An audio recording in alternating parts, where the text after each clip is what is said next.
ভারত পাকিস্তানের মধ্যকার কিছু ইস্যুর জন্য সার্ক সক্রিয় হচ্ছে না, বললেন ডক্টর ইউনূস।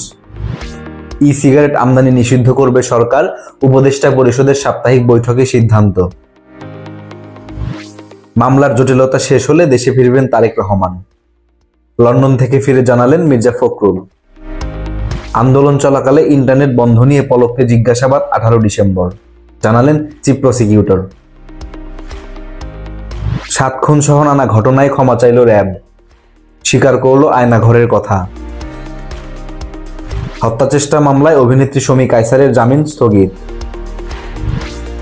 আটক 78 বাংলাদেশি জেলেকে ফেরত পাঠানো হবে, জানালো উড়িষ্যা পুলিশ।